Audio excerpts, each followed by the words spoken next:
Oi, gente, boa noite, bem-vindas, bem-vindos, bem-vindos a mais um encontro aqui dentro do Quinto Entre Aspas, que está acontecendo dessa vez também online, virtual, por conta desse momento pandêmico que a gente está vivendo, e pandemônico também. O Entre Aspas é um evento promovido pela Associação de Pesquisadores em Arte Sequencial, que tem sede em Leopoldina, e estaria acontecendo na cidade de Leopoldina se pudéssemos, né, estar lá presencialmente. Mas agradecemos a presença de todas e todos que estão acompanhando com a gente também dessa forma virtual, e creio que ela também nos ajuda a ter essas presenças que nós temos aqui hoje para falar sobre publicar-se e sobre os bastidores da editoração em quadrinhos, a Kátia Ana, o Guilherme Smê e o Thiago Mondenese, que estão falando, respectivamente, de Goiânia, de Porto Alegre, se eu não estou enganada, e de Pernambuco, de Recife também, se eu não estou enganada, mas já me corrijam. Então, a gente tem uma mesa aqui que representa o que é a Aspas, sobretudo, essa associação de pesquisadores em arte sequencial que congrega história em quadrinhos, cartoons, charge e cultura pop. Então, também quem curte cinema, narrativas em animação e outras, estão muito bem-vindos e bem-vindas a se associar e participar das nossas atividades de todos os lugares do Brasil, como essa mesa que demonstra, né, essa diversidade toda.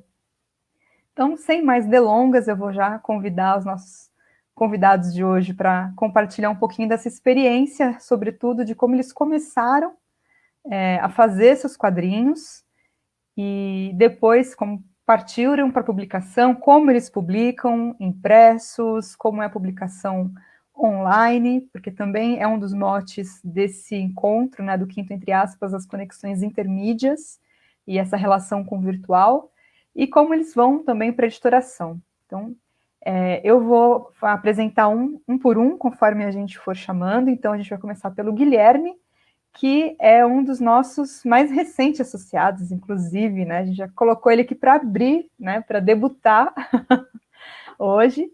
Depois eu vou passar a palavra para a Kátia Ana e depois a gente finaliza com o Thiago Mondenese. E vocês estão convidados e convidadas aí também para interagir aí no chat com a gente. Então, o Guilherme Smefredo Miorando é roteirista de quadrinhos e designer editorial, bacharel em publicidade e propaganda e especialista em imagem publicitária pela PUC do Rio Grande do Sul. Mestre em Memória Social e Bens Culturais pela Unilassalle, especializando em Histórias em Quadrinhos pelas Faculdades Este e doutorando em Ciências da Comunicação pela Unicinos. É autor, dentre outros, de Desastres Ambulantes, Bem na Fita, Só os Inteligentes Podem Ver e o mais recente, Divas Brasileiras, em parceria com Eduardo Ribas. Então, a palavra é sua, Guilherme, fique à vontade, bem-vindo. Obrigado, Sabrina, obrigado a Aspas pelo convite, obrigado a Kátia e o Thiago pela participação junto aqui comigo nessa live. E deixa eu falar então um pouquinho sobre a minha trajetória. Eu comecei a gostar de quadrinhos, eu acho que a gente começa mais ou menos por aí, né? Com Turma da Mônica, Disney e tal. Depois migrei para os super-heróis, que acho que eles, quer queira, quer não, eles proporcionam que a nossa coleção fique um pouco mais adicta, talvez assim, né? A gente fica com mais vontade de colecionar, de ter as histórias, porque as histórias não acabam, então a gente precisa saber o que está acontecendo na próxima edição. E esse gosto pelos quadrinhos me levou também então a publicidade e propaganda, porque publicidade e propaganda ela lida com imagens, com desenhos, né? E eu pensei assim, bom, é o que mais se aproxima dos quadrinhos, então vamos ver o que acontece. E tanto que a minha monografia, meu TCC, né, que hoje se chama TCC, lá nos idos de 2004, né, quando eu fiz a minha monografia, foi sobre quadrinhos, foi sobre publicidades que eram publicadas. Aí, para publicação, demorou mais um tempinho, né? Porque eu sempre gostei de escrever, sempre gostei de desenhar, só que eu vi que eu tinha que optar por um caminho, né? Ou eu ia para a escrita, ou eu ia para o desenho. Como eu achava que eu me relacionava melhor com a escrita, eu resolvi, então, investir em roteiros de quadrinhos e também em oficinas literárias, e fui fazer oficinas literárias, e lá conheci várias pessoas, e a gente decidiu fazer uma editora naquela época. A editora se chamava Não Editora, hoje ela é um braço da Dublinense, da editora Dublinense. Nosso primeiro lançamento, então, foi Ficção de Polpa, né, que é esse livro de contos de ficção especulativa. Esse primeiro número aqui foi de horror, as histórias. E então inaugurei com um conto sobre zumbis. Né? A minha primeira publicação foi um conto sobre zumbis, que depois ela acabou sendo transformada em quadrinhos, nesse quadrinho chamado Extremos da Existência, que está... Deixa eu procurá-lo aqui. Esse aqui, né, que foi desenhado pelo Péricles Janusz. Deixa eu ver aqui, onde é que ele está. Não vou revelar muitos spoilers, né, não sei se dá para ver direitinho. E a coleção de Ficção de Polpa continuou com o volume 2, daí eu fiz um conto sobre fantasia, e o volume 3, que daí sim foi minha estreia nos quadrinhos, com Jader Correia, e fazendo quadrinhos sobre fantasia, sobre gênio e lâmpada, né, que tem os seus famosos três pedidos, só que nesse caso teria um quarto pedido, um quarto desejo, que ele faria ao gênio. Então, a gente se autopublicou, né, nesse começo. Só que depois, em 2011, eu fui fazer o meu primeiro livro de contos, com os contos que eu tinha feito nessas oficinas literárias. E daí teve um edital aqui no Rio Grande do Sul, no Instituto Estadual do Livro, que eu pude publicar, então, meu primeiro livro de contos pelo Instituto Estadual do Livro e pela Corag, que se chama Vemos as Coisas Como Somos. Acho que não dá para enxergar muito bem o título aí, porque está em branco, né? Então, foi publicado por essa iniciativa, por esse edital, né? E daí o primeiro quadrinho mesmo, independente, só meu não, né? Mas só publicado sem outras pessoas na antologia, foi Fratura Exposta, que foi só um quadrinho bem fininho, ó, vocês podem ver, umas 16 páginas, que na verdade eu tinha pensado em fazer em 12 edições. Para esse aqui eu tive que contratar os desenhistas, o Jader e o Matias, que eu já conhecia, mas foi uma forma de colocar no mercado, no cenário, porque é muito difícil assim chegar do nada e conseguir um desenhista, conseguir um colorista, enfim, alguém que faça isso. Eu já tinha também um pouco de know-how sobre editoração, porque eu fiz uma especialização de imagem publicitária, que a gente tinha uma cadeira de design de gráfico, editorial, e a gente aprendia, então, os fundamentos de como fazer uma revista, como fazer um livro e tal. Então, eu mesmo fiz a diagramação e isso ajudou bastante a cortar muitos custos, né? Porque, quer queira, quer não, tem custos. Depois, então, eu lancei esse livro aqui, Loja de Conveniências, que é uma novela curta, né, pela Não Editora, pela nossa editora, né, ainda quando eu fazia parte do quadro editorial, depois a editora, então, como falei, passou a ser parte da Dublinense, já com outros sócios e tudo mais. E depois eu também fiz esse quadrinho Fuga, aqui foi lançado no FIC de 2015, e foi o meu primeiro grande evento, assim, de quadrinhos. Então, eu tinha pouquíssimo quadrinho lá, me juntei com bastante outros quadrinistas, e foi uma experiência, assim, evento de quadrinhos, para quem nunca foi, é sempre um lugar que a gente acaba conhecendo um monte de gente que a gente não conhece, só pela internet e tal, e faz milhares de amizades. Então, assim, não tem como tu sair sem uma amizade nova num evento de quadrinhos. Assim, é muito recompensador. Claro, tem os seus estresses e tudo mais, que faz parte da gente querer vender, querer ver se vai conseguir bater os esforços que a gente fez e tal, mas é muito recompensador. E daí, em 2016, pelo PROAC de São Paulo, eu consegui publicar, junto com o Romy Carlos, o Desambulantes, né, que é um quadrinho sobre OVNIs Segunda Guerra Mundial. Ele foi todo impresso em verde também, para poder dar tempo de fazer a arte e fazer dentro do prazo do projeto de feitura do edital. E O edital é um caminho também para a gente chegar e publicar nossos quadrinhos. Eu, como sou do Rio Grande do Sul, aqui no Rio Grande do Sul a gente não tem edital especificamente para quadrinhos, e em São Paulo tem, em São Paulo e outros estados também tem específicos para quadrinhos. A saída foi, então, se aliar a um desenhista que tem sede em São Paulo, e a partir dele, então, lançar essa candidatura ao edital. Então, foi um caminho que, né, não foi bem direto, assim, mas deu para publicar a primeira vez por um edital, o primeiro grande quadrinho, né, com mais de, sei lá, 50 páginas que eu consegui publicar. E por uma editora, primeiro que saiu foi esse aqui, Liga dos Pampas, que foi com o Jader Correia, então o primeiro desenhista que eu tinha trabalhado, ele me chamou para fazer os diálogos, que é um quadrinho sobre folclore gaúcho, né, então várias lendas gauchescas que estão sendo mostradas aqui, elas se unem, essas lendas, uma coisa meio Liga Extraordinária, né, e vão combater um mal ancestral, digamos assim. E aí me aventurei pelo crowdfunding, né, o financiamento coletivo, né, do Catarse, que foi pelo Sigrid, Abandonado pelos Deuses Sigrid, que era um argumento do Christian Santos, né, que ele chegou e disse, eu queria fazer esse quadrinho, era uma história do meu RPG e tal, queria um quadrinho infantil, e daí eu desenvolvi o roteiro, chamamos o Thiago Crane para fazer o quadrinho.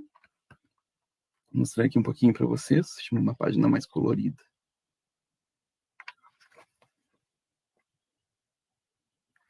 Que é um quadrinho sobre uma menina viking, né, que ela precisa enfrentar uma bruxa, e ela precisa guardar a aldeia dela contra lobos, só que ela nunca viu lobos na vida dela, e ela acaba ficando amiga de um lobo gigante.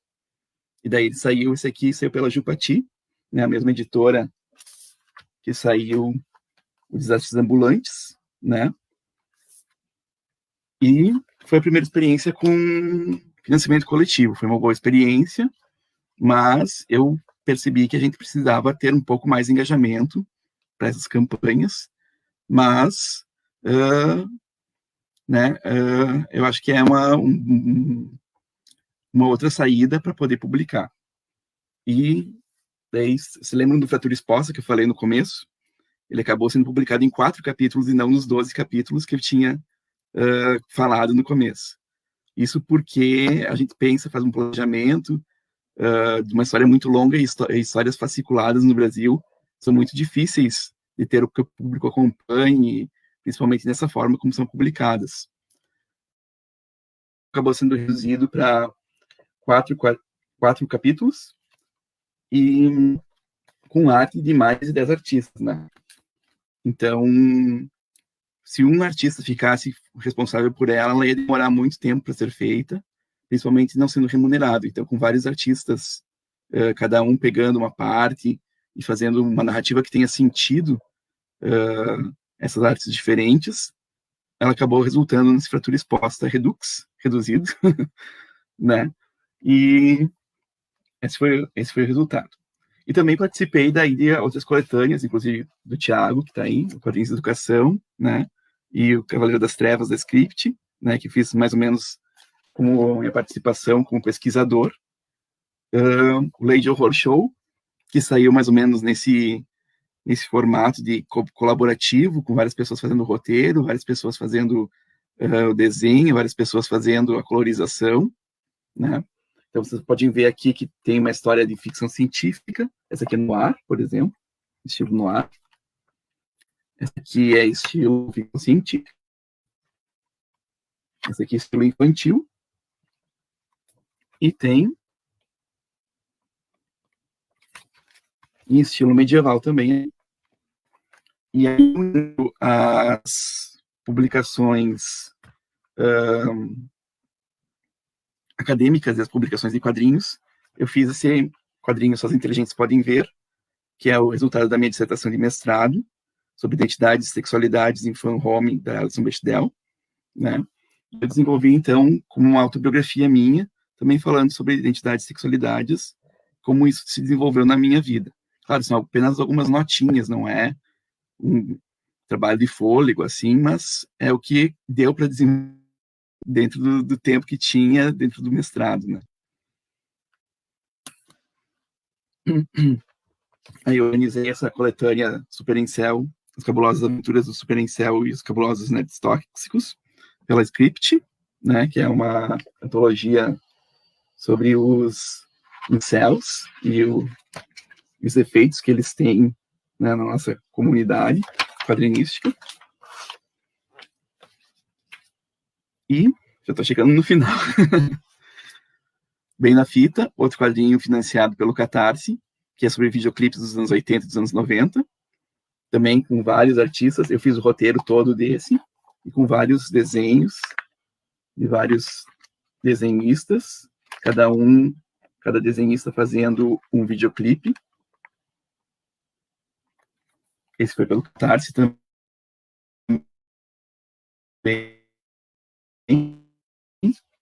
Uma campanha que teve o apoio da Script, a Script também.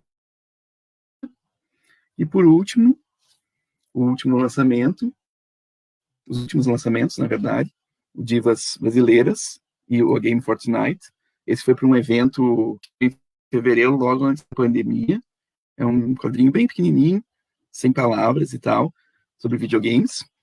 E o Divas Brasileiras é um quadrinho sobre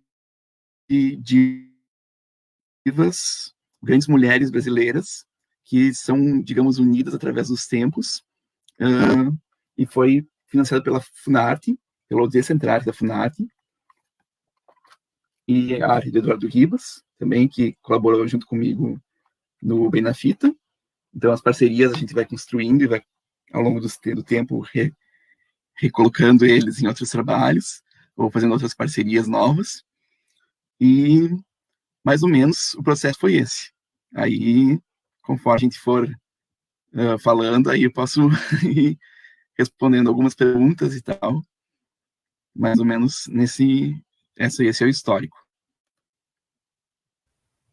Que histórico, hein? Ai, que histórico.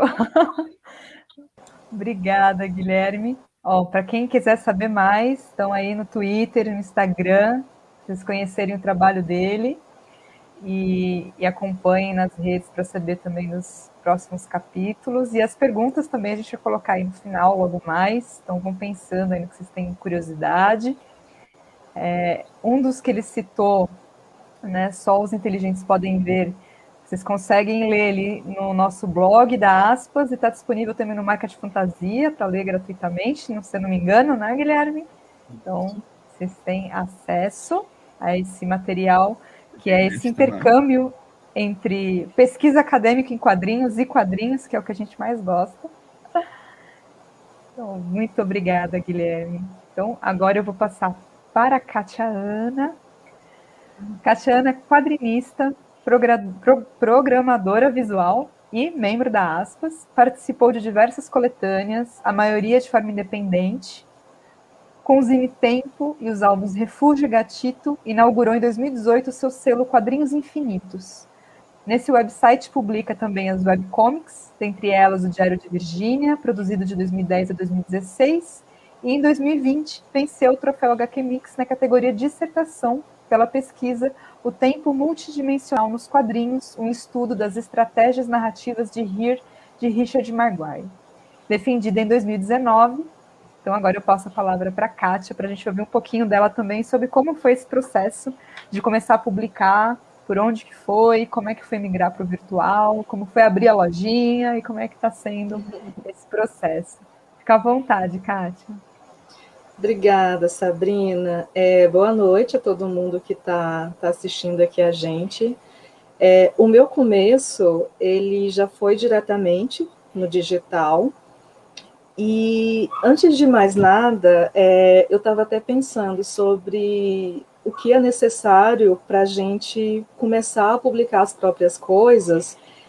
E eu percebi assim, você precisa ter já um certo domínio, principalmente da área. Então, quando eu comecei a publicar, eu já tinha noções básicas de produção editorial, de como funciona um processo editorial por conta do meu curso, e eu tinha já algumas noções básicas de web design, que mais à frente vocês vão entender por que foram essenciais para mim. Mas, além disso, além de ter o entendimento sobre como funcionam as coisas e como você consegue tirar um quadrinho da tua cabeça, fazer, imprimir, depois distribuir isso, você também precisa ser uma equipe, você vai precisar, se você for distribuir um zine com 10 exemplares, ou se você for fazer uma pequena tiragem de 100, de 200 edições, você vai, todas as etapas do processo editorial são de responsabilidade sua. Então, o seu papel como quadrinista, nesse caso, ele não somente fazer a criação da arte ou fazer em parceria com alguém escreve o roteiro e você desenha, ou vice-versa, mas também você vai ser a editoria que vai montar mais ou menos um projeto gráfico desse material depois que ele estiver pronto. Você vai ser o designer que vai fazer a diagramação, depois você vai dar um jeito de imprimir isso de alguma forma, de acordo com os custos que você tiver. Então, você vai ser a pessoa do financeiro, você vai ser o seu... eu preciso fazer essa brincadeira. Você precisa ser o seu próprio sugar daddy. E também cuidar das outras etapas, quando esse material estiver pronto. Que é você fazer uma parte que é muito complicada. E isso eu vi, assim, com muitos colegas, que quando teve uma época que o Catarse estava assim, muito movimentado e as pessoas faziam tiragem de 1.000 exemplares. E eu vi pela experiência das outras pessoas que 1.000 exemplares para uma pessoa que vai precisar lidar com tudo isso sozinha é muita coisa. Então, até mesmo você saber se você vai ter espaço para armazenar esse material quando ele tiver uma quantidade maior, e depois você também saber como que você vai distribuir. Você vai em evento, e aí? Tem custo da viagem. Se você, assim como eu, morar num lugar que existem ainda alguns eventos aqui regionais, mas isso não é uma constante. Então, assim, eu moro em Goiânia, então aqui, quando eu comecei a publicar, eu não tinha conhecimento de ninguém, né, que tinha essa intenção de publicar as próprias coisas. Hoje a gente já tem uma pequena comunidade de produtores, mas mesmo assim, para você mostrar o seu material, para você ficar visível, você precisa sair daqui para outros lugares, e mesmo se você, sei lá, fizer jeitos de ser uma viagem o mais econômica possível, ainda assim é um custo que, às vezes, você não vai conseguir recuperar o que você investiu. Então, assim, e além disso tudo, você vai ter que você vai ter que vender o seu material onde você for. Então, para pessoas tímidas, isso é um desafio muito grande. Então, e foi uma das dificuldades minhas, inclusive, uma das razões porque uma das campanhas do Catarse que eu fiz falharam foi justamente porque eu não consegui me vender, eu não consegui vender o meu material. Então, assim, você publicar suas coisas, você vai precisar desenvolver várias dessas habilidades e estar sempre em busca de novos conhecimentos. Você pode compartilhar minha tela, por favor, Sabrina? Quando eu comecei a publicar, eu era uma... assim, a gente sempre tem um pouco de falta de confiança, mas eu sei que na época eu não tinha uma maturidade ainda na minha produção. Então, se eu ficasse dependendo de alguém que permitisse que eu publicasse o meu material, eu nem estaria aqui hoje. Então, assim como eu tinha feito um TCC sobre quadrinhos na internet, eu aproveitei aquele conhecimento e decidi explorar. E aí, primeiramente, eu usei uma plataforma já pronta, que na época eu não lembro se era o Google Sites ou não, que aí é tipo um formato do Wix, que já vem já uma estruturazinha pronta. Só que quando eu comecei a publicar, essa tela que está projetada, ela não é a cara do Diário de Virgínia, porque a minha primeira produção que eu comecei a fazer em 2010 foi o Diário de Virgínia, que tinha um teor assim, um pouco autobiográfico, mas também, até por não precisar ter imediatamente o retorno financeiro, eu me senti mais livre para fazer experimentações. Essa tela foi uma das os primeiros layouts que eu fiz, porque quando eu usei essas ferramentas, apesar de serem bem práticas, a partir do segundo capítulo do diário, que eu comecei a perceber que eu podia explorar mais o suporte da internet, eu precisei eu mesma criar o meu próprio espaço para que eu conseguisse fazer, por exemplo, esse tipo de experimentação aqui, em que eu tenho 2 sentidos de leitura. Então, naquele formato rígido que eu tinha anteriormente, eu não ia conseguir, e aí eu precisei investir num registro de domínio do meu site. Eu precisei também começar a pagar um servidor, e aqueles conhecimentos básicos que eu tive de web design, eu fui aplicando eles nas histórias que eu fui desenvolvendo. Então, assim, esse processo todo de estar na internet, ele me propiciou fazer esse tipo de experimentação e deixar o meu trabalho mais à vista, porque foi a partir dessa presença digital que o meu trabalho começou a ser visto, a ser acompanhado por mais pessoas.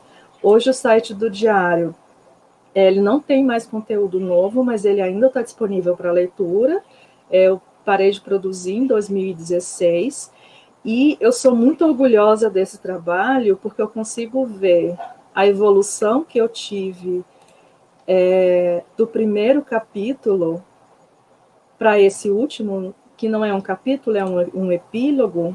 Esse foi o primeiro, e esse foi o epílogo, depois de 6 anos de produção. Então, esse espaço em que eu pude publicar as minhas coisas, e eu pude usar de forma um pouco terapêutica os quadrinhos, e eu pude também buscar novas formas de experimentar narrativas e de experimentar técnicas de desenho, e de ver novas formas de fazer tratamento de imagem, por exemplo. Isso tudo foi muito rico e me permitiu sair daquela quadrinista imatura para uma profissional com com mais confiança no trabalho, e querendo ampliar cada vez mais a produção para novas histórias. Então, hoje, as minhas produções, elas se concentram sob o selo Quadrinhos Infinitos, tanto produções impressas como digitais.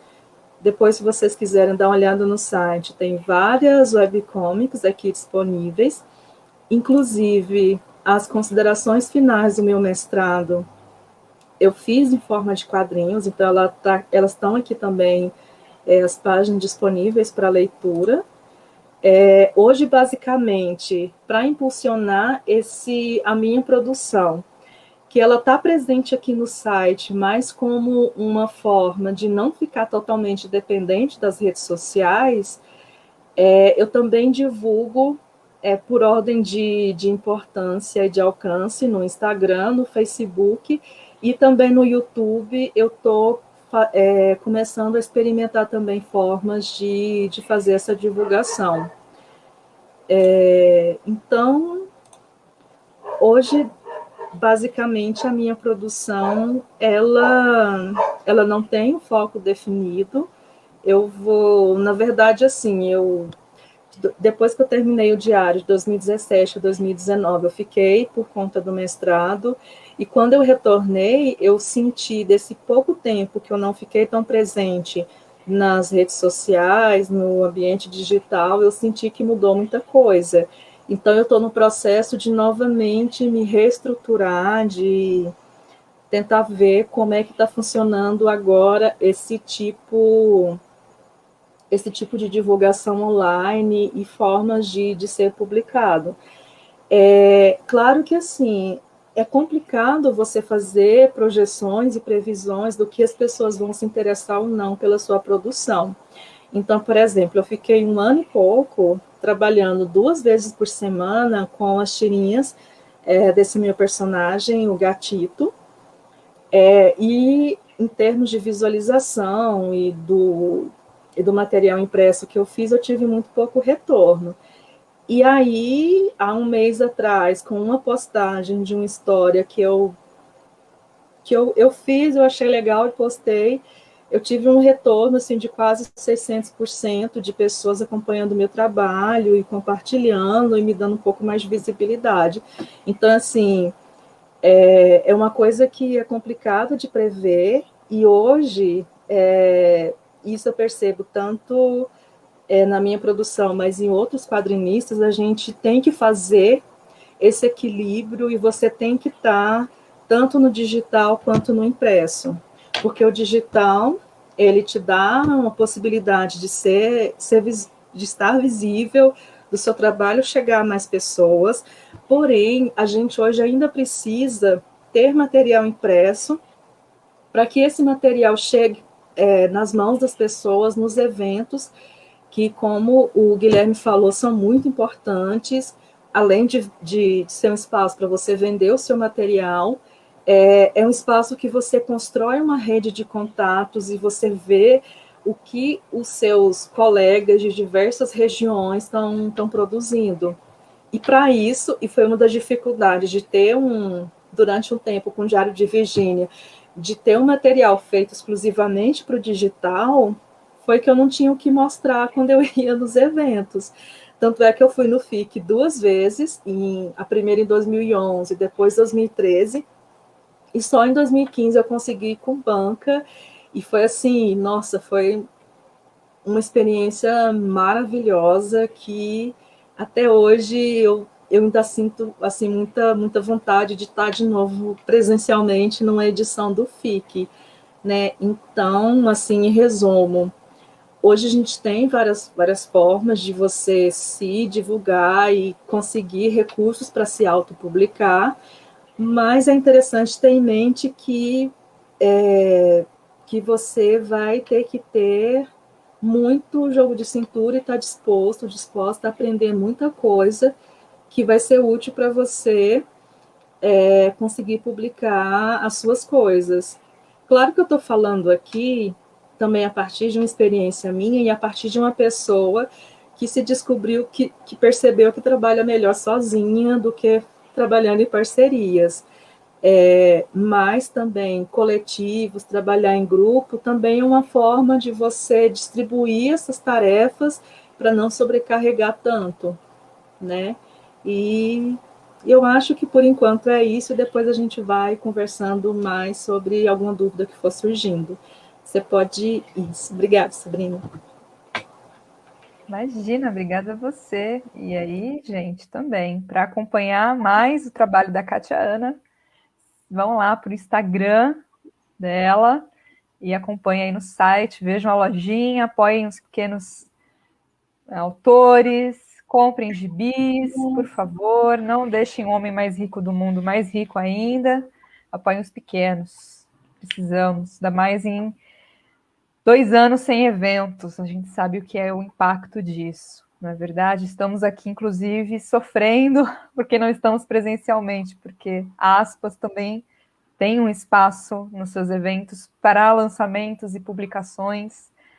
Como vocês perceberam, acho que os 3 aqui passam por esses lugares de pesquisa acadêmica e produção também de quadrinhos, ou no caso do Thiago, que vai falar agora também de editoração, né, de ser o editor de materiais em quadrinhos, e a gente tem essa abertura para ambos, né, para ambos tipos de trabalho. Então, A gente espera que o ano que vem estejamos também presencialmente circulando com esses materiais e com as nossas banquinhas da Aspas, com os nossos livros e com os quadrinhos de vocês. Então, falando do Tiago, deixa eu apresentá-lo. O Tiago Mondenese é licenciado em História e pedagogo, especialista em ensino de História, História Moderna, Educação e Ciência Política, mestre e doutor em Educação, atua como professor permanente no mestrado profissional em Gestão Pública para Desenvolvimento do Nordeste, da Universidade Federal de Pernambuco, e é editor e criador da Quadriculando Editorial. Além disso, foi secretário de Cultura e Patrimônio Histórico da Prefeitura de Jaboatão dos Guararapes e organiza a coleção de livros Quadrinhos e Educação com o professor Amaro Braga, também nosso associado, que é da Universidade Federal de Alagoas, que já foi citado aqui também na antologia pelo Guilherme, da qual também faço parte em alguns exemplares, e vocês podem conhecer mais no site da Aspas. Então, fique à vontade, Tiago, a palavra é sua.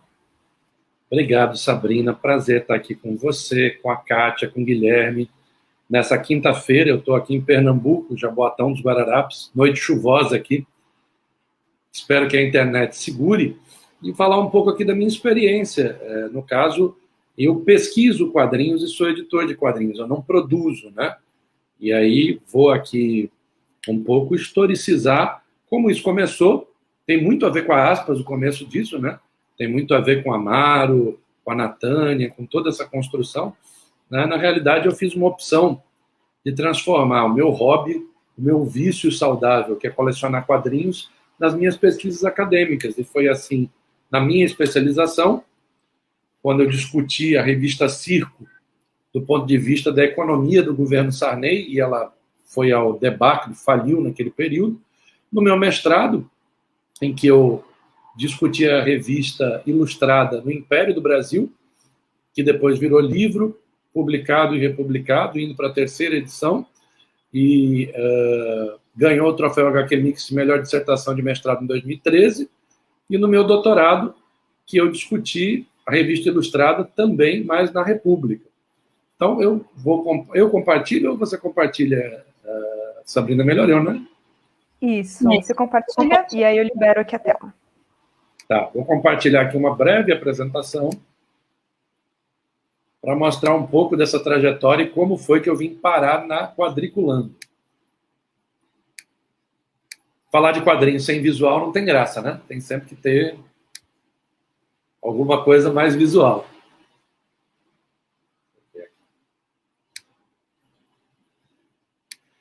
Então, a Quadriculando, ela surgiu em 2020. Ela tem aí como antecedentes esses livrinhos, né? O Educação para a Abolição, publicado pela primeira vez, esse aqui que está do lado esquerdo, pela Universidade Federal de Pernambuco, depois revisado e ampliado, publicado pela UniFG, já com o selinho aqui do HQ Mix, e uma primeira coletânea que foi também a que deu a inspiração para a coleção Quadrinhos Educação, que foi essa primeira coletânea, que é o Quadrinhos Educação em 5 pontos de vista, que tinha só 5 artigos sobre quadrinhos Educação, era organizada por mim e por outro professor da UFPE. Na sequência, veio a coleção Quadrinhos Educação, que já vai no 5º volume, né? Está aqui da direita para a esquerda, a capa do número 1 até o número 5, todos organizados em conjunto com o professor Amaro Braga. A Sabrina já participou, o Guilherme já participou. Deixo aqui franqueado o convite a todos e todas que nos assistem e também aqui aos nossos colegas para participar da edição número 6, que vocês vão ver aí a capa maravilhosa que o Amaro construiu e que está com chamada de artigos até o dia 20 de junho. E nasceu a Quadriculando, em fevereiro de 2020. Aqui é uma história bastante curiosa, porque quando eu bolei a Quadriculando, eu bolei em dezembro de 2019. E a gente botou no ar, no Catarse, no seguinte espírito, que nós íamos fazer uma pré-venda no Catarse e depois nós íamos fazer uma venda na CCXP, no FIG, só que não teve FIG e CCXP. E aí, quando acabou a venda, a pré-venda no Catarse, em fevereiro de 2020, a gente estava ali no meio do caos da pandemia ganhando relevo, né? A pandemia ganha relevo ali em março, A gente teve um trabalho monstruoso para conseguir botar no correio e tivemos que nos adaptar. Levamos praticamente 2020 todinho para nos adaptar, montar algumas estratégias. Né? O Condorito é uma publicação tamanho grande, no tamanho da revista Veja, todo colorido, em papel offset. Depois eu vou mostrar aqui um pouquinho a edição. Foi até agora o nosso projeto mais bem sucedido financeiramente do ponto de vista do real, né? Do valor em reais. De percentual, não. De percentual foi o que eu vou mostrar a seguir. Mas de arrecadação, a maior arrecadação em dinheiro foi o Condorito, que deve ser batido daqui um dia ou dois pelo Morrer pelo Tchê, que já está ali quase batendo, ainda faltando 2 meses de campanha pela frente. Aí, justamente, fruto dessa readequação, veio o nosso primeiro livro teórico, que acabou virando um e-book. Porque nós tínhamos a intenção de lançar a fantástica história dos quadrinhos, do surgimento aos syndicates, 1833 a 1967, nós íamos lançar como livro. Mas aí, na ausência das feiras, ele virou um e-book, fartamente ilustrado, 124 páginas, com a introdução, um prefácio do Amaro, e, assim, muita gente dizendo, não, eu queria impresso, mas, assim, a Fantástica História dos Quadrinhos foi o nosso segundo projeto, via Catarse, e bateu 800% da meta. Teve uma receptividade muito grande, tudo bem que ele tinha uma meta modesta, mas ali ele foi crucial, justamente por ser um e-book, para nos capitalizar e a gente conseguir ter um certo capital de giro para continuar o ano. Levando em conta isso que a Kátia falou aqui, quando tu está publicando, e eu publico o quadrinho dos outros, não são meus, você vai gerando estoque. Você tem que gerenciar estoque. Né? O Catarse, ele é uma pré-venda para quadriculante. Então, a gente geralmente vende no Catarse 1/5 da tiragem. Depois eu preciso fazer circular, fazer girar pelo Brasil os outros 4/5 das tiragens, que não é uma coisa fácil. Mas a gente aprendeu. Levamos um ano e aprendemos. E fechamos o ano de 2020 com Ayar, a Lenda dos Incas. Quem já publicou aqui sabe que em algum momento você tem que ter uma raiva muito grande com gráfica. A minha raiva com gráfica foi o Ayar. Eu perdi uma tiragem inteira, devolvi para a gráfica, uma tiragem inteira dele, tive que mudar de gráfica e para conseguir chegar no resultado o mais próximo possível que a gente queria.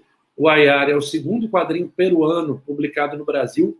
O primeiro foi pela Veneta, o Sendero Luminoso, que junta 2 obras lá do Peru. E o Ayar, ele é interessante, porque tanto o Ayar quanto os quadrinhos que virão aqui a seguir, o Pintamonos, o Morrer pelo Tchê, houve um envolvimento muito grande dos autores. Como a Quadriculando prioriza contrato com autores e não com agentes, a gente acaba tendo um envolvimento dos autores muito bacana. A galera manda desenho, grava vídeo, bota nas redes sociais. Então, o Ayar, essa capa foi feita para o Brasil, né? É a capa da edição brasileira, que é diferente da capa original. Ayar foi publicado no Peru, Estados Unidos, Canadá e Reino Unido. E a gente fechou ali o ano. Todas essas campanhas foram campanhas que bateram meta no Catarse. O Ayar, inclusive, ele é um marco nosso no sentido de mudar a opção do Catarse. A gente colocou o Ayar uma primeira vez no Catarse, não bateu a meta, era uma campanha tudo ou nada, e aí eu tomei uma decisão editorial que foi o seguinte: nós não vamos botar mais nada no formato tudo ou nada. Vai ser tudo flexível, nós vamos confiar no nosso público. Porque com esses 3 projetos, a gente acabou criando uma planta de fãs. Hoje nós temos um grupo de WhatsApp com quase 100 pessoas, temos um boletim semanal que a gente envia para os apoiadores do Catarse, e nas redes sociais, vários perfis de Instagram que reproduzem, replicam tudo que a gente publica.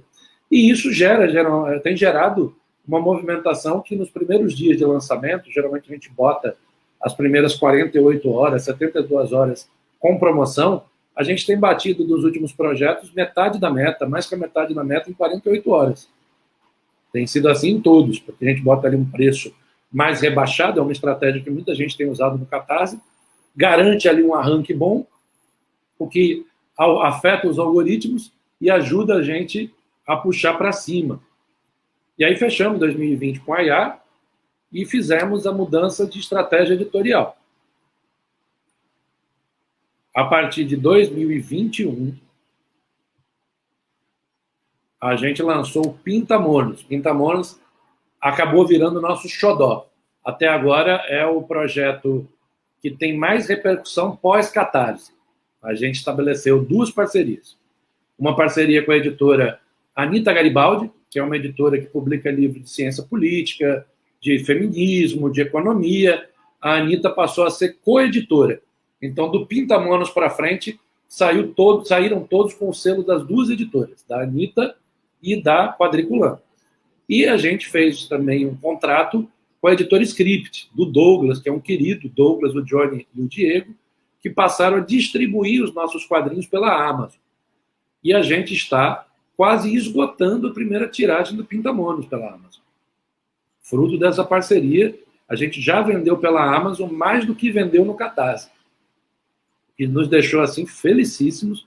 Pintamonos foi capa na semana passada do jornal Metro de Belo Horizonte e foi capa ontem do jornal Metro de São Paulo, que são 2 jornais de grande circulação. E aí tá ali na matéria de capa, deu uma emoção, assim como você disse, seu filho, né?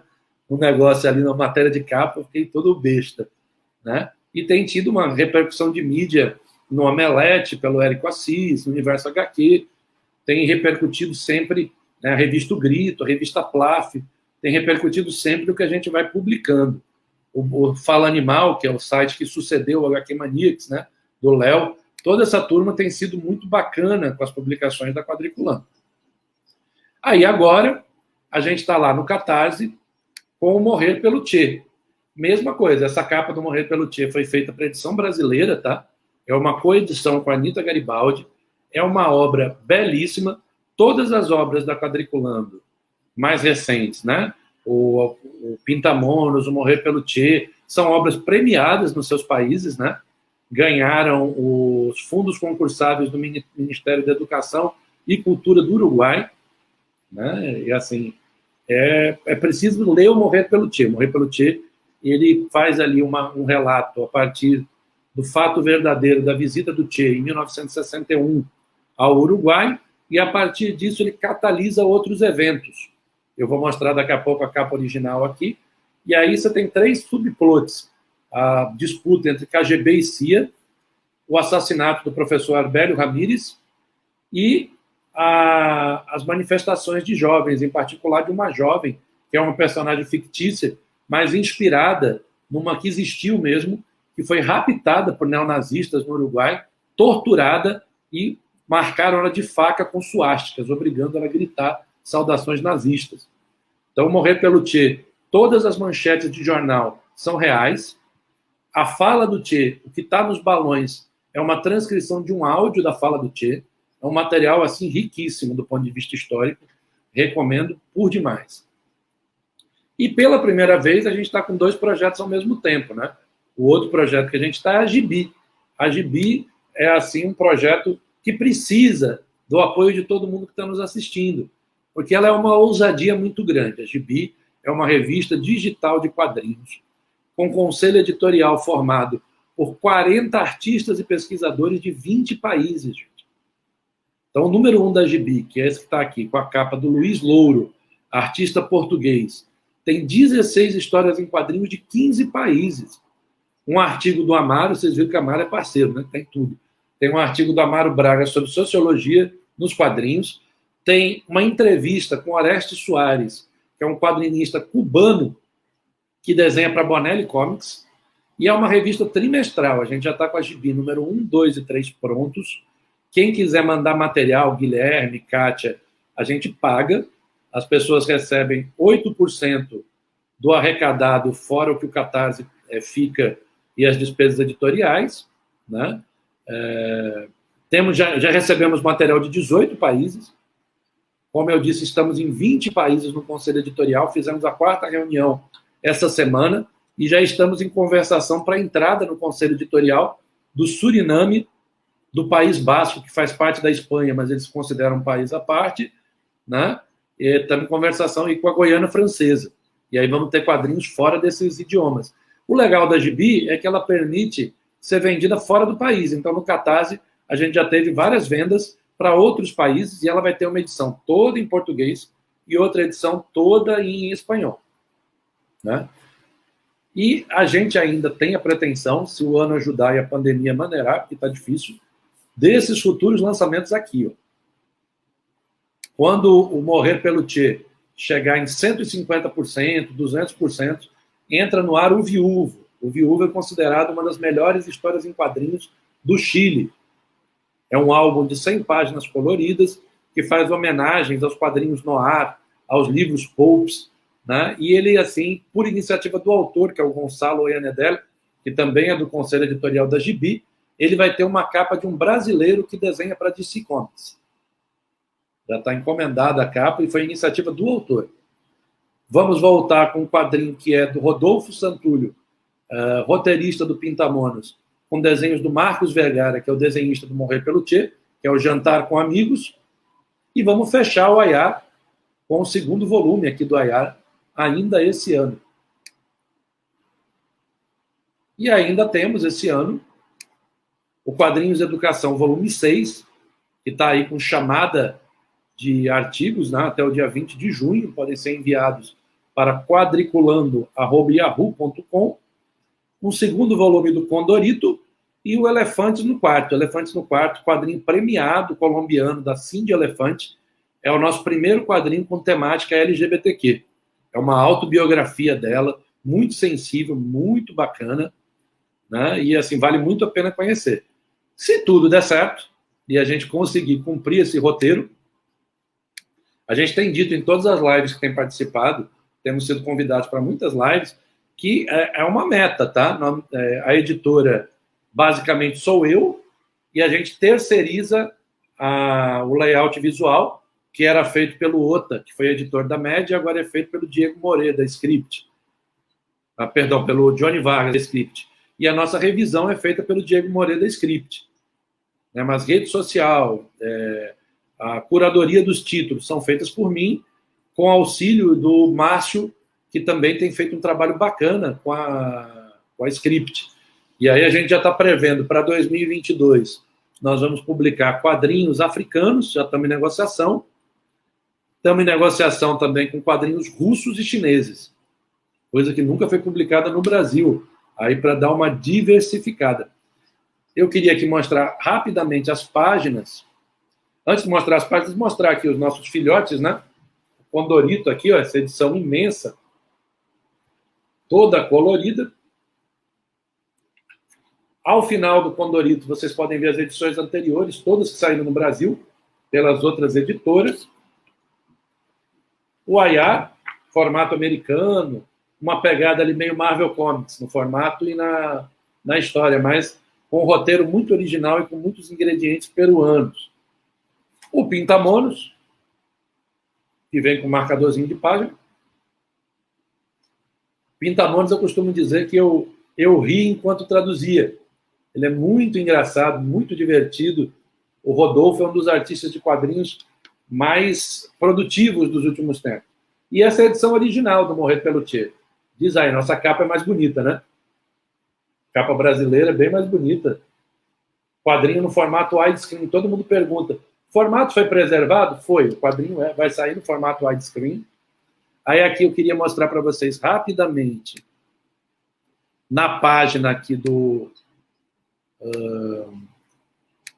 Catarse, nosso videozinho. Deixa eu ver, tá aparecendo na tela? Tá, né? Deixa eu ver se eu consigo pô-lo em tela cheia.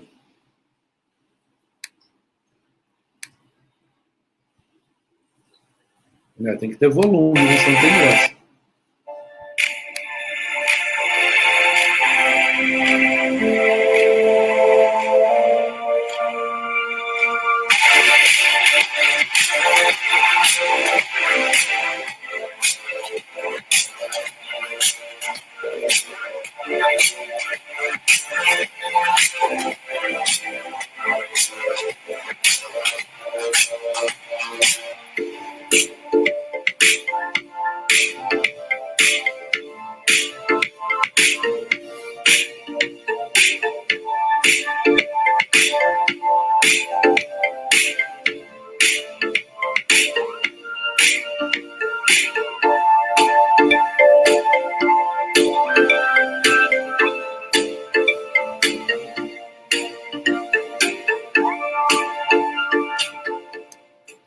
Então, a Gibi, ó, ela está aqui no Catarse, vocês estão vendo aí, já está com quase 60% da meta, 59, pouco. E aí é possível ver aqui no projeto, aquilo que a gente passou são todas as primeiras páginas de todas as HQs da primeira edição, tá? E aqui vocês conseguem ver o conselho editorial, as pequenas páginas. Esse aqui é o artista brasileiro da primeira edição, o Túlio Carapiá. E toda aqui uma gama de outros artistas. Aí compartilhar aqui com vocês, por último, a pré-venda da Luthier.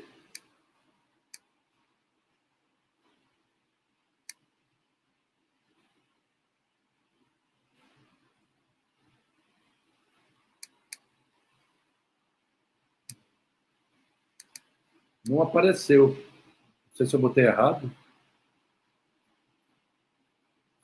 Vejam que ele assim, já está. O nosso recorde é com o Condorito, que nós passamos de R$9.000. A gente já está em 111%, faltando 2 meses para o final do projeto. Né? Ele tem tido uma adesão e uma aderência muito espontânea, muito bacana, e tem sido uma experiência legal. O que a gente está planejando para concluir aí de novidades? A gente vai ter 3 edições da Gibi esse ano. O conselho editorial da revista vai fazer uma premiere. A gente vai estar liberando semana que vem um ticket, formato ingresso, para uma sessão fechada com os artistas estrangeiros, onde as pessoas vão poder entrar numa reunião de Meet ali, limitada a 50 pessoas, para bater um papo com vários artistas de quadrinhos do Paraguai, da República Dominicana, do Equador, e aí vai ser vendido, e vamos passar a vender também a partir de 20 de junho, Masterclass, com os artistas estrangeiros. Então o pessoal vai poder fazer Masterclass com Roberto Goiris, do Paraguai, com Oscar Barriga, do Peru, né, com gente que desenha para DC Comics, e aí também vão ser limitados com turmas de 10 pessoas, tudo isso nessa tentativa de ir impulsionando a publicação de quadrinhos. Tem sido um desafio muito grande, a pandemia afeta todos nós, a venda de quadrinhos cresceu muito, é verdade, lá nos meados de 2020, mas toda a economia do Brasil piorou. Quem está acompanhando os projetos do Catarse vê que, com algumas exceções, como o Popeye e o Top da Script, mas quando você olha o resto, todo mundo está com muita dificuldade, não está um mar de rosas. Né? Então, para nós que montamos a Quadriculando, a gente tem mantido o seguinte diferencial: ser uma editora de quadrinhos, então temos publicados livros teóricos e temos publicado também quadrinhos, né? Mas a temática é quadrinhos. Está nos nossos planos publicar o primeiro quadrinho nacional no ano que vem, que deve ser escrito com uma brasileira que ganhou o Jabuti. Só pode ser brasileiro para ganhar o Jabuti, né? Comentário idiota. Mas, né? Uma ganhadora do Jabuti e desenhado por um desenhista da MED. Nós estamos negociando o primeiro quadrinho nosso nacional. Então, é um pouco essa é a nossa experiência. E aí, muito feliz de poder compartilhar com vocês. Tem sido uma luta, mas é prazeroso. Obrigada, Tiago. É um pouco isso mesmo. Nós tivemos ontem um bate-papo com a Flora e o Sebastião, também tivemos algumas oficinas, uma das oficinas com o Rafa Pinheiro, que também é editor da Guará, e nela ele também falou sobre isso, né? Montagem de portfólio e apresentação de trabalhos de quadrinistas, como apresentar seu trabalho para editoras, e é um pouco isso, né? O jargão, né? Se você quer ser rico, não faça quadrinhos, né? O quadrinho é um misto de amor com dor, não é verdade, gente? Mas eu acho que é essa rede de socialidade que ele promove que nos mantém aqui juntos e produzindo. Eu vou pedir só para o Tiago me mandar aqui no chat também o e-mail para submissão do Quadrinhos e Educação, porque eu localizei mas eu acredito que é do volume 5 e eu acho que você falou do volume 6, não é? Então, se quiser me mandar aqui, eu já incluo. E também vou incluir aqui para vocês, ainda há um chamamento para um dossiê que eu vou pedir para a Kátia falar rapidamente sobre ele, que é o Mulheres e Quadrinhos, Mulheres e Arte Sequencial. Deixa eu colocar aqui. Aqui. Então, se vocês quiserem saber um pouco mais sobre ele, entrem aí nesse link, que está no chat. Kátia, quer falar sobre o que se trata? Sim, esse é um dossiê que ele vai ser uma publicação de um e-book em parceria com a Aspas e o programa de pós-graduação em Arte e Cultura Visual aqui da FAV, UFG.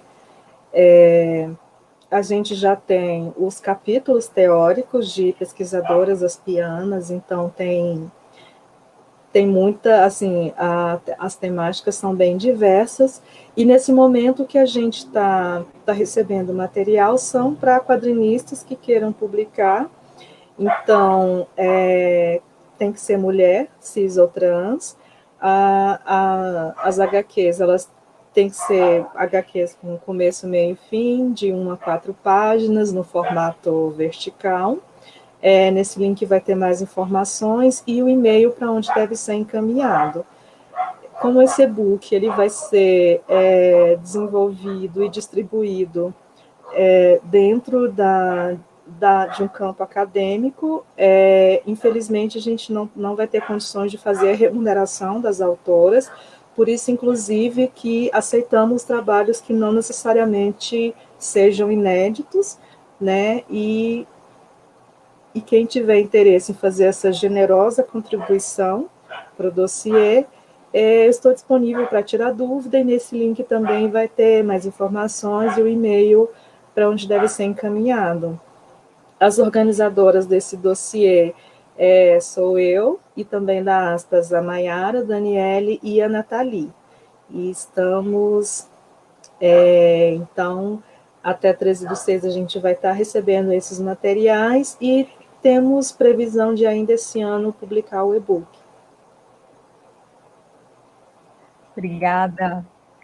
E aqui o e-mail para a submissão de artigos, correto, Tiago? São artigos para o 6º volume do Quadrinhos e Educação, também organizado pelo Amaro Braga, junto com o Tiago. Então, também vocês podem entrar em contato por esse e-mail e pedir mais algumas informações, enviar o material que vocês tiverem, para que circulem esses conhecimentos. Estamos aí à disposição. Bem, eu vou, o pessoal aqui do chat, por enquanto, está comentando. Daniele falou que vai compartilhar aí todos os que está rolando no Catarse. Ricardo já falou que apoiou o Tchê. Tem uns colegas que estão assistindo. A gente lembra que também essa live depois vai ficar disponível no nosso YouTube. Então fiquem à vontade para compartilhar também ela posteriormente. E eu vou colocar só uma pergunta para vocês, na verdade, uma curiosidade, né? Não sei. A gente está falando muito sobre os eventos, né? Sobre essa relação com os eventos e com esses espaços de troca, né? A Kátia falou que produz sozinha, né? Ela falou muito da Eu-Keep. O Thiago também acabou colocando ele como a Eu-Editora, apesar de ter uma rede de pessoas que dá esse apoio. Mas é sempre, né, essa iniciativa individual que vai em busca desses coletivos que nos ajudam a articular isso. E o Guilherme, por ser roteirista, consegue acabar tendo essa facilidade, digamos assim, de circular entre várias esferas. Vocês viram que ele tem ali, né, trabalhos em várias frentes, e também o trabalho bem autoral. Eu queria que vocês falassem um pouquinho, como a gente não está no presencial com eventos, não temos nenhuma previsão, infelizmente, que a gente pode, né, cravar de retorno com segurança para os eventos e para compartilhar a mesa e tudo mais, mas virtualmente, como vocês estão sentindo ou como vocês se articulam com relação a essas trocas, né? Não sei, como que vocês pensam isso? No caso do Guilherme, por exemplo, quando você tem um roteiro, como pensar, como convidar, ou como encontrar essas parcerias, né? Se vocês puderem falar um pouquinho disso. A Kátia diz que produz, né, seu próprio quadrinho por conta própria, né, todo o processo de roteiro e desenho, mas também ela circula nessas antologias e diagrama e faz essa parte de design, então tem um trabalho também de não de publicar, mas de estar envolvida com o design também da coisa, né? E o Thiago, que está articulando aí essas publicações ibero-latino-americanas e logo mais, né, o mundo todo aí, Rússia, China e logo mais o universo. Queria que vocês falassem um pouquinho sobre essa rede que se estabelece aí para a publicação de quadrinhos a partir dessas parcerias mesmo, né? Não sei se ficou claro, se tem sentido, mas como ampliar essa equipe nesse lance do virtual, de trocas, se vocês sentiram isso na pandemia, se estreitou de alguma forma, se vocês sentiram esse estreitamento. Quem quiser começar, vai. Aqui, o que é a nossa pequena comunidade aqui de produtores em Goiânia, a gente costumava circular em pequenos lançamentos. Então, durante um tempo, a gente tinha uma comic shop que de vez em quando fazia alguns eventos, e infelizmente fechou, e agora a gente tinha uma outra que estava sempre lá, fazendo lançamento. O pessoal da Mandrake, o pessoal é muito bem assim, envolvido, inclusive eles organizaram uns 2 ou 3 eventos de quadrinhos aqui. Então, presencialmente, eu sinto um pouco de falta desses pequenos contatos, de ir trocar ideia. Virtualmente, eu já estava assim, é uma coisa que eu estou tentando retomar, eu já estava assim um pouco, como eu parei de produzir o diário, eu fui perdendo um pouco esse contato digital que eu estou retomando agora aos pouquinhos, assim. Então, eu acho que assim, como é um trabalho que eu acho que é a forma que eu funciono para trabalhar bem solitário, o meu contato ele tem sido muito pouco com os produtores e mais com quem segue o meu produto, mas eu tô querendo ampliar esses contatos porque eu sinto falta de ter com quem conversar com quem trocar ideia, assim.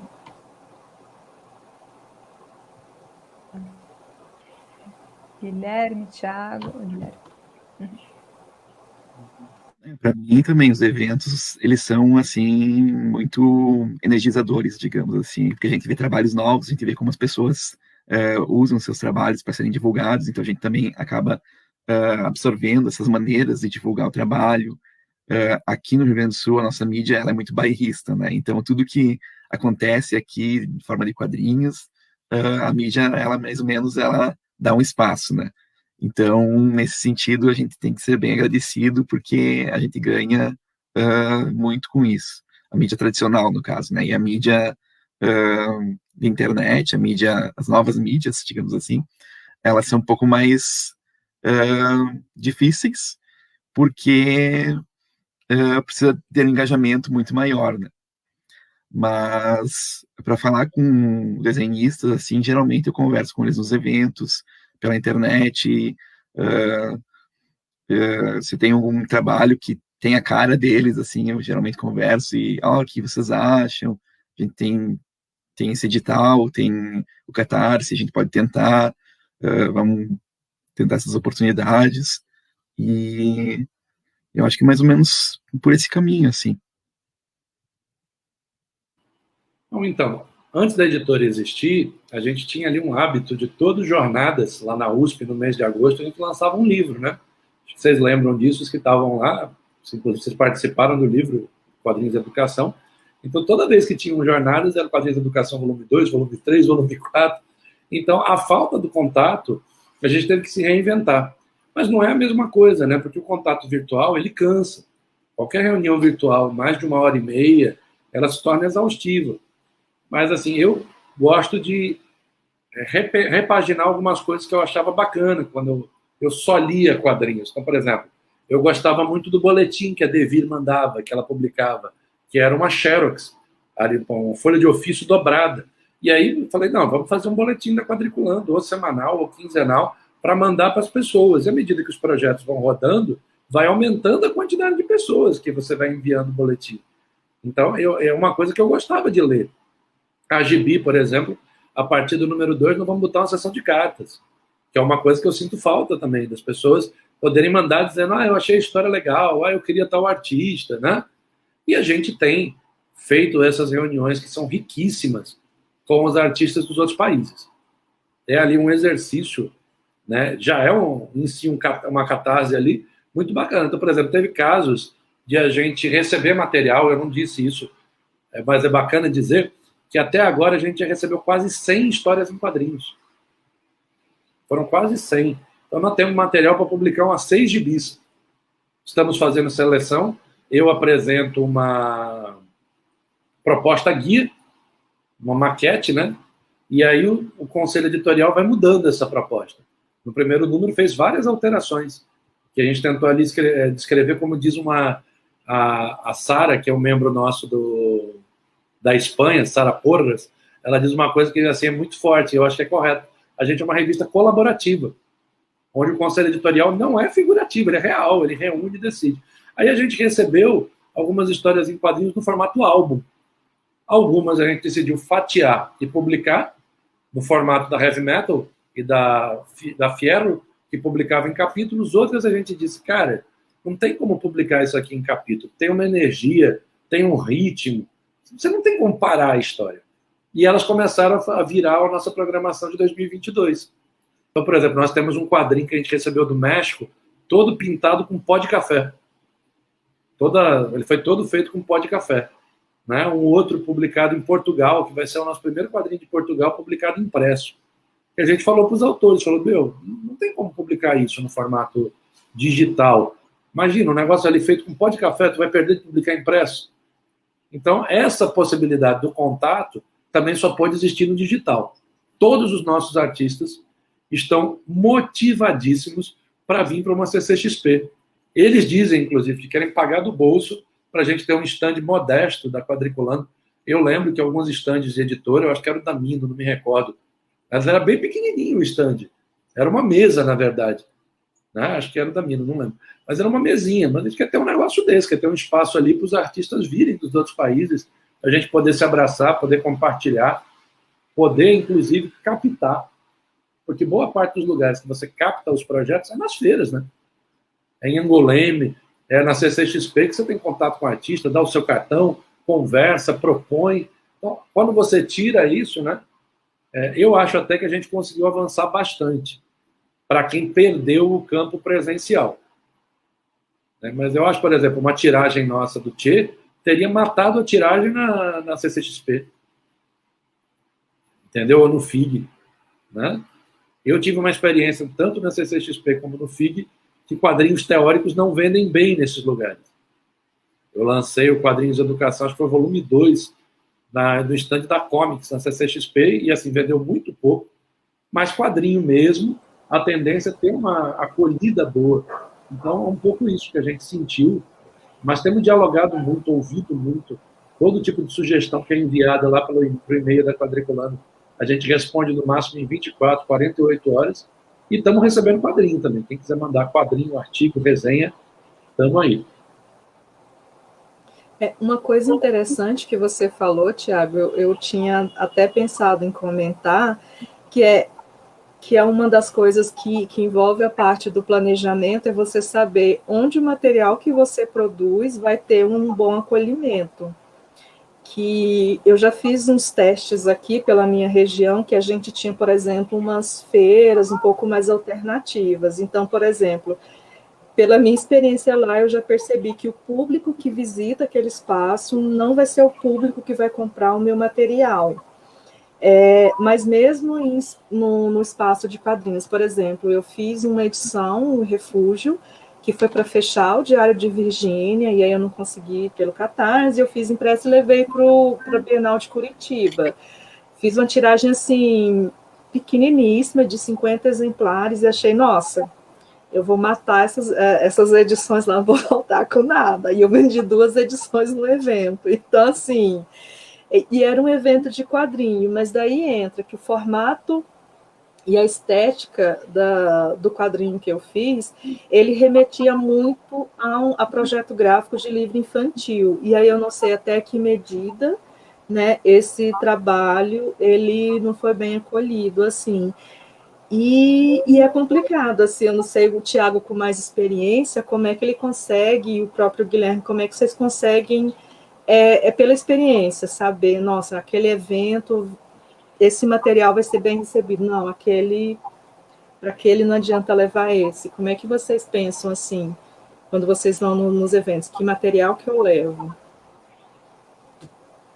No caso, eu tenho que ter o material mais diversificado possível, assim, porque, né, roteirista acho que pode ter esse leque maior, né, e tentar trabalhar em vários gêneros, e, né, tanto que vocês viram ali que tem vários gêneros que são apresentados nos meus trabalhos. Mas uma coisa que a Sabrina tinha perguntado antes, eu lembrei agora, também sobre a parte digital, é ter alguma presença digital além dos quadrinhos, tipo, uma produção de conteúdo, porque eu acho que eu fiquei conhecido mais por causa do meu blog, Splash Pages, né, que agora está num hiato, né, que lá ele falava sobre várias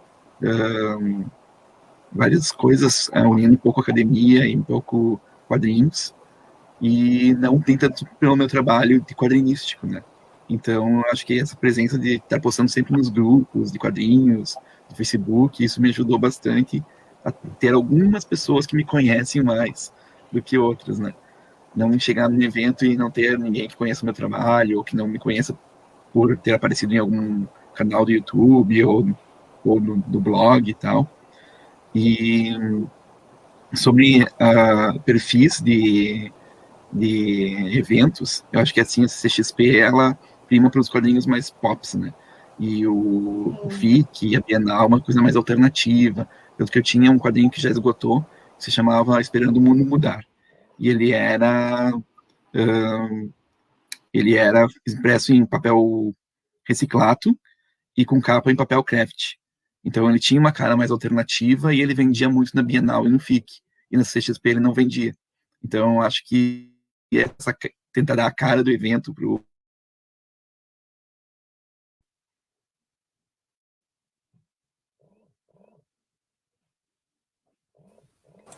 Você voltou, Guilherme. Deu uma travadinha. Onde é que eu parei? Você estava falando da edição de papel craft, que funciona bem em outros eventos e não no CXP. Funcionou melhor na Bienal de Curitiba e no FIC, né? Então, eu acho que a CCXP, ela exige uns quadrinhos um pouco mais encorpados, coloridos e tal, menos alternativos. E já o FIC e a Bienal, eles vendem quadrinhos mais alternativos. Pelo menos essa é a minha visão, né? Não sei como é que é com vocês, né? Então, veja, eu vivo o dilema de não ser quadrinista, na verdade, né? Ser pesquisador de quadrinhos. Então, foi tudo numa tentativa e erro, né? Erro e acerto. Então, por exemplo, o Jornadas é o evento que toda tiragem eu vendo. E quando não vendo, o Jorge, que é um cara maravilhoso, dono da Comics, ele geralmente compra a tiragem. O que é mais frustrante é quando você vai para um evento e tu volta com um pedaço da tiragem, né? É ruim. Mas a gente já foi para evento aqui, por exemplo, na Paraíba, e que você não vendia nada. É ali muito difícil. E eu tenho a impressão que é preciso ter alguns materiais para ofertar. Você não pode chegar com um material, você tem que ter um cardápiozinho ali, com 5 ou com 6. Algumas coisas me chamaram a atenção, que eu acho que é bacana comentar. A gente, do começo do ano para cá, e não foi uma coisa assim, pensada deliberadamente, assim, que nós íamos virar uma editora de esquerda, mas a gente publicou Pintamonos, sobre a Frida, sobre o Trotsky, etc., e publicou Morrer pelo Che. E é isso que o Guilherme falou, a gente compartilha muito nos grupos de Facebook, de rede social. Nós tivemos uma reação profundamente agressiva num grupo de quadrinho argentino. O que é algo estúpido, porque o quadrinho argentino, na sua origem, é um quadrinho progressista. É um quadrinho ali construído a partir da revista Fierro, do Osterheld, e de tudo mais, gente que lutou contra a ditadura. E as pessoas, aquela história, eu não li, não gostei. Né? Eu senti essa reação dos dois, uma reação de uma turma de rede social, não afetou a venda, a gente bateu a meta, a gente tinha pretensão, por exemplo, no Pintamontes, nós chegamos a anunciar, e acabou não chegando a se concretizar por problemas pessoais da pessoa, que foi a conterrânea do Guilherme que ia fazer o prefácio, a Manuela Dávila. Teve uma reação de rede social pesada. Dizer, Então, essa tentativa é muito ruim, porque mostra um público assim que não leu o material.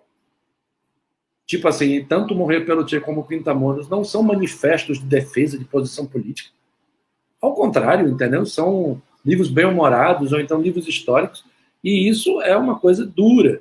A gente está planejando para o ano que vem alguns materiais com essa pegada, mais politizada mesmo, quadrinhos premiados também, mas não é uma coisa assim que a editora só publica isso, entendeu? Ao contrário, o Condorito não é assim, o Ayá, o Jantar com Amigos, entendeu? Mas isso eu senti. E assim, era uma coisa que a gente não sentia 10 anos atrás, porque eu acho também que a gente mudou de 10 anos atrás para cá. Eu estava comentando numa live, Sabrina, que eu leio X-Men hoje, eu não leio X-Men como eu lia 10 anos atrás. Esse momento do X-Men, por exemplo, eu leio achando com um tomzinho meio fascistoide também, entendeu? Um negócio ali meio... né? Mas isso é a gente que mudou e um mundo que mudou em volta da gente. E afeta o mercado. Afeta o mercado. Isso não tem muito jeito, entendeu? Então eu tenho essa impressão aí. Acho que tem que tentar acertar e errar. Né? Ter esses cuidados. Publicar quadrinho no Brasil está caro, porque você compra o direito autoral em dólar e você imprime com o papel sendo cobrado em euro. Então, por exemplo, a gente imprimia aqui em Pernambuco. A partir do Morrer pelo Che, nós passamos a imprimir em São Paulo. É mais barato imprimir em São Paulo do que imprimir aqui. E aí a Anitta Garibaldi fica com uma parte da tiragem e o resto manda para mim. Percebe a confusão? Né? É um negócio assim que mostra a dificuldade. Tinha editora mandando imprimir na China. Era mais barato mandar para a China imprimir do que imprimir aqui. Então são esses desafios que a gente vai enfrentando.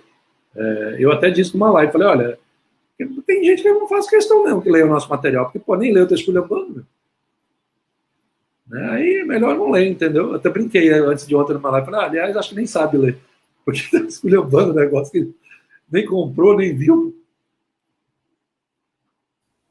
Mas somos da geração, agora é a era da opinião, né? A gente tem que opinar sobre tudo. O Renato Russo dizia, no Acústico MTV da Legião Urbana, que não tinha problema de criticar as músicas dele, podia comprar tudinho, quando ele fosse platina duplo, não tinha nenhum problema de ficar criticando as músicas dele. É a mesma coisa, não criticar o nosso quadrinho, pode esculhambar, compra 20 exemplares de cada um, pode descer o cacete, não tem problema não. O Gustavo está aqui, né, no chat, o Guts, dizendo que talvez o nome, né, Frida e Che acaba trazendo para esses leitores que são ícones de esquerda, né? Então, essa colagem com personalidades entendidas como de esquerda acaba dando um direcionamento também. Essa coisa da polarização que estamos, né? Tudo tem que estar alinhado com alguma polarização extrema e aí você não dá nem tempo, né, para se aproximar desse quadrinho. Sabrina, quando ele foi para o Amazon, o Douglas da Script fez um negócio bacana. Ele botou na frente do Pintamonas, ele botou Frida Kahlo, Pintamonas. E isso foi decisivo para o algoritmo. Foi decisivo. O nome Pintamonas não ajudou. São aquelas coisas que você toma a decisão editorial, depois você se arrepende. Mas eu achei, poxa, eu vou evitar mudar nome de título de coisa. Eu odiava quando a Editora Abril fazia isso. Aí eu vou fazer agora, mas comercialmente falando, Pintamonas é pesado. Exato. Aí quando a gente botou Frida Kahlo, é verdade, o algoritmo agrega. E assim, eu acho que agregou leitores, mas agregou menos do que eu esperava. Tipo assim, a esquerda não entrou no fight. Ficou só a direita lá esculhambando, mas não houve uma mobilização dos partidos de esquerda para comprar o título. Não existiu. Não vou nem comentar sobre a mobilização dos partidos de esquerda para qualquer coisa. Kátia. Você ia falar, Kátia? Você ia falar alguma coisa? Assim, para o ambiente digital hoje, que é uma coisa que é muito diferente de quando eu comecei a publicar, principalmente para as redes sociais, é o tal do algoritmo, que hoje você tem que ficar muito atento, porque às vezes você está publicando seu material, mas ele não está chegando nas pessoas. Então, assim, tem essa dinâmica também de que não necessariamente, se você publica online, a quantidade de pessoas que te acompanham vão estar vendo seu material. Então, ainda tem essas coisinhas técnicas que a gente tem que estar sempre atento. Atente. Exatamente. Eu não sei como é que foi com a Kátia e com o Guilherme, mas, por exemplo, eu comecei a impulsionar, Sabrina, no Facebook e no Instagram. Não serve para nada. Porque impulsionamento, ele vira visualização, mas ele não vira compra. Aí eu fiz isso em 2 campanhas, não fiz nunca mais. Um caminho assim muito bom são os perfis médios de Instagram. Os perfis que tem ali 1.000, 1.500, 2.000 seguidores, são super carinhosos, super atenciosos, fazem lives super bacanas. Teve semana que eu fiz na mesma semana 15 lives. Então era ali, você moendo nas lives e tentando dar alcance para além do teu público, que é isso que é romper a bolha. Por exemplo, o Morrer pelo Che e o Pintamonos, além de botar em grupos de quadrinhos do Facebook, eu botei em grupos tipo esquerda, compra de esquerda, Che Guevara, Fidel Castro, saí botando nesses grupos para tentar, né, União Nacional de Estudantes, União da Juventude Socialista, para tentar dar alcance, para ver se chegava romper a bolha. O Amazon que é assim. O Amazon, quando tu bota um negócio, se pegar o algoritmo, amigo, ele vai numa escala. Ele vai ali duplicando, triplicando, quando você vê, entendeu? Eu ia comentar também, né? Para mim, o algoritmo não funciona tanto assim, colocar em grupos, não só dos quadrinhos, mas grupos que furem a bolha. Por exemplo, o Bem na Fita a gente colocou em Eu Amo os anos 80, anos 90, nostalgia, coisas assim. E o da Sigrid, por exemplo, a cantora Sigrid, existe uma cantora Sigrid, que é sueca. Então, as pessoas fãs dessa cantora Sigrid acharam que talvez fosse o quadrinho dela. Então, isso ajuda também a romper esses espaços que a gente está confinados, né? E que é pouca gente, quer queira, quer não, acabam sendo sempre as mesmas pessoas que apoiam, as mesmas pessoas que compram quadrinhos e tal. Então, a gente tem que também tentar aprender a romper essa bolha dos quadrinhos, né? E oferecer para pessoas que estejam além desse consumo cotidiano de quadrinhos, né?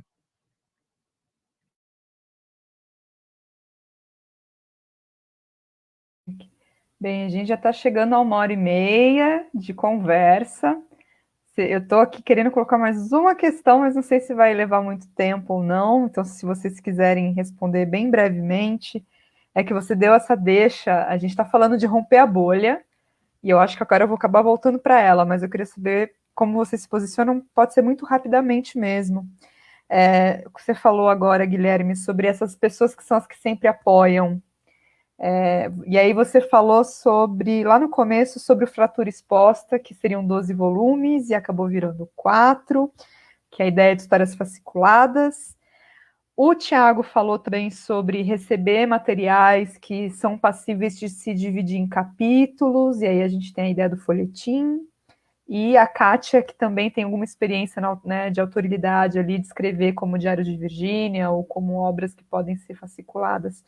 Vocês têm interesse, eu acho interessante futuramente, quem sabe, propor esse outro tipo de envolvimento com seus trabalhos, que é esse financiamento recorrente mensal de leitores, que é o que a gente, né, o que ontem foi colocado na live como o cafezinho, né, como apoiar a partir de um valor super baixo, como R$5, R$10, como o Mina de HQ faz e outros fazem, como o Thiago falou, né, de ir mandando materiais semanais ou mensais para esses apoiadores recorrentes, como uma forma também de manter uma produção e algum tipo de renda que, né, a gente sabe, não paga o feijão, mas mantém um tipo de relacionamento com esses públicos. Se vocês puderem falar brevemente sobre isso, se interessa ou não interessa.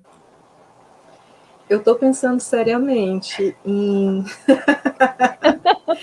em aproveitar o boom de seguidores que teve no meu Instagram e ver como que eu posso adequar essa produção diária que ela vai exigir quando você vai ter um sistema de assinatura recorrente com o meu próprio trabalho como programadora visual, que hoje com o trabalho remoto, ele acaba consumindo o meu dia inteiro e acho que até de uma forma muito mais exaustiva do que era quando eu trabalhava presencialmente, que é uma coisa que a gente tem que fazer esse malabarismo, né? Quando os quadrinhos eles não são a sua fonte de renda, você tem que dar uma priorizada em alguns momentos para o que coloca, né, o pão na mesa. Mas eu estou realmente pensando seriamente nisso, em ver como que eu consigo trabalhar com esse esquema de assinaturas. Porque, assim, por mais que seja legal, né, a gente vê o nosso material alcançando várias pessoas, e uma coisa que eu acho, assim, que eu fico muito feliz no meu caso, que eu acabo tendo um foco muito mais, assim, reflexivo e, de uma certa forma, até poética, e com a minha produção as pessoas se emocionarem, isso tocarem elas positivamente de alguma forma, isso é muito bacana. Mas, ao mesmo tempo, é um trabalho que hoje ele já tem. Eu acho que eu já consegui chegar na definição do que é o meu trabalho, do que é o meu traço, do que é o meu estilo, que que eu acho que eu preciso começar a encarar isso também profissionalmente e dar o valor que de fato ele tem, inclusive cobrar por ele, e aí são coisas que eu vou precisar ver, né? Tô falando aqui em dinheiro, os cachorros da vizinha se animaram. Mas sim, eu estou pensando seriamente, e inclusive atualmente essa é uma recorrência que eu acho muito bacana, né? Que ao contrário de uma campanha que durante um certo tempo só existia uma forma de campanha, né? Você fazer financiamento para um livro, um quadrinho especificamente, agora você pode ter essa forma constante de financiamento. Eu estou pensando seriamente mesmo.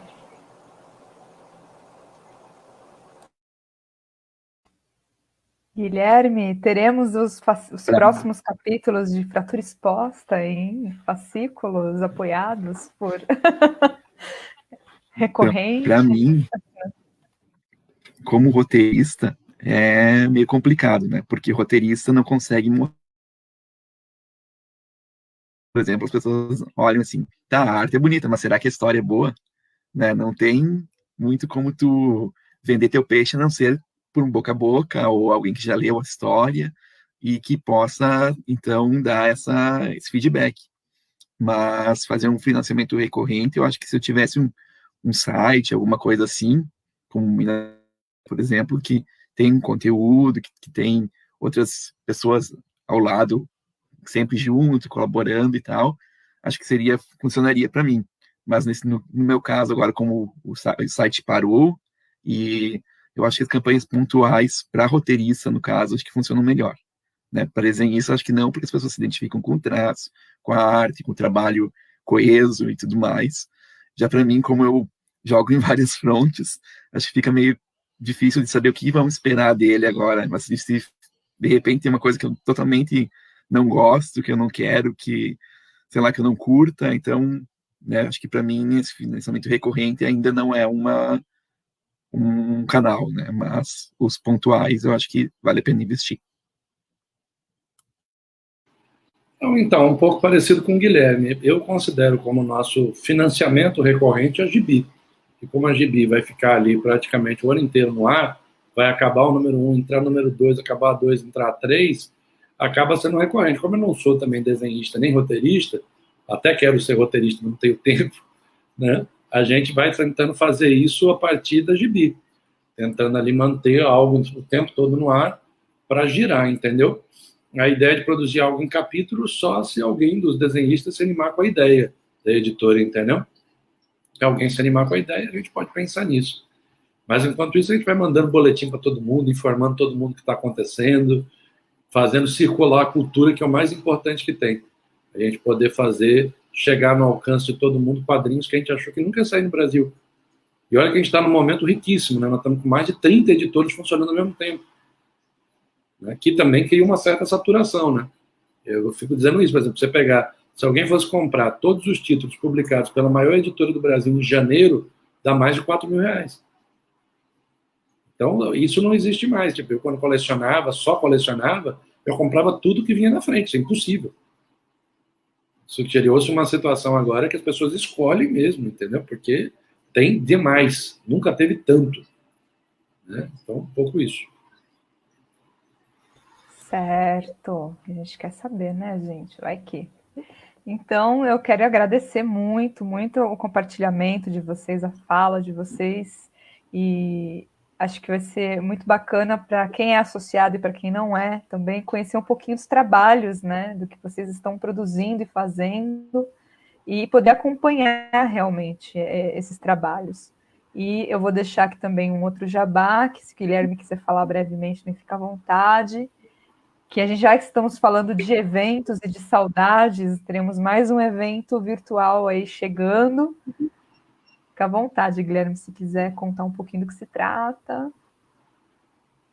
Então, falar um pouco sobre a PocCon. A PocCon é uma feira de quadrinhos e artes gráficas, né, em geral, de trabalhos, digamos assim, LGBTQ+, mas eu falo queer, que é uma forma de abarcar melhor, né, esse espectro de pessoas.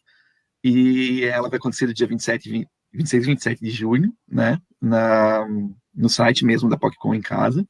E está rolando, então, agora uma campanha para apoiar o evento, né, que é na benfeitoria, que tem aí o site, e é para comprar alguns itens exclusivos, né, como bandeira, pins, bottoms, adesivos, pôsteres, né, do evento. E lá tem vários artistas LGBTQs que produzem quadrinhos, inclusive vai sair agora pela Script o Quadrinhos Queer, que vai mostrar um pouco do panorama dessas pessoas queer que produzem quadrinhos no Brasil, né? Um livro com mais de 300 páginas, né? Com muitos quadrinhos e artigos acadêmicos sobre esse cenário. E também queria chamar vocês para seguirem o canal do Cult de Cultura, que é o nosso grupo aqui do Sul, né? De 7 a 9 de outubro vai ter o nosso colóquio nacional, né? Que acho que a Sabrina já participou, não sei se o Thiago já participou, né? A Kátia, não sei se já participou também. Mas tem todo ano, então aí tem o site também para vocês darem uma olhada. Vai ser também online, então todo mundo pode participar, não importa a distância. E também acessar o canal do Cult de Cultura no YouTube, que é youtube.com/Cult de Cultura, que tem vários vídeos da gente falando sobre várias coisas acadêmicas, sobre várias relações dos quadrinhos, da cultura pop com a academia, e esperamos que vocês curtam tanto a PocCon quanto o Cult de Cultura. É isso, a gente quer deixar esse momento para divulgações, porque é isso, né, gente? Precisamos nos conhecer, esse país é muito grande, com muitas produções regionais, e eu acho que a Aspas, ela está completando ano que vem 10 anos, e ela surgiu exatamente com esse desejo de encontrar as pessoas, de das pessoas terem espaços de troca e de encontro. E eu acho que essa live, sobretudo, mostra a síntese dessa associação, né, que não é só para pesquisadores, mas é também, né, pesquisadores, artistas, fãs, tudo que nos mobiliza dentro da cultura pop e que envolve as ciências e que exige, né, nosso engajamento, sobretudo no momento que a gente está vivendo.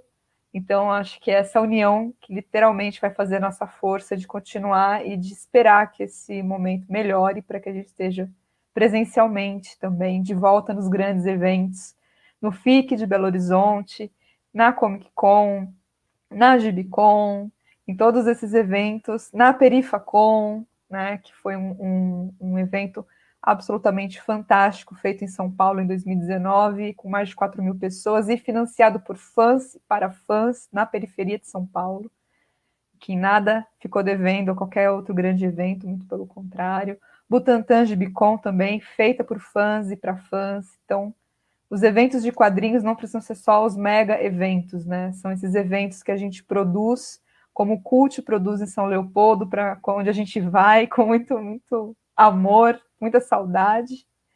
E é isso. Eu agradeço muito a presença de vocês e suas falas, agradeço o pessoal que acompanhou a gente até aqui. Novamente convido para seguir a Aspas no YouTube, no Facebook, no Instagram e seguir as redes sociais do Thiago, do Guilherme, da Kátia e conhecer os seus trabalhos.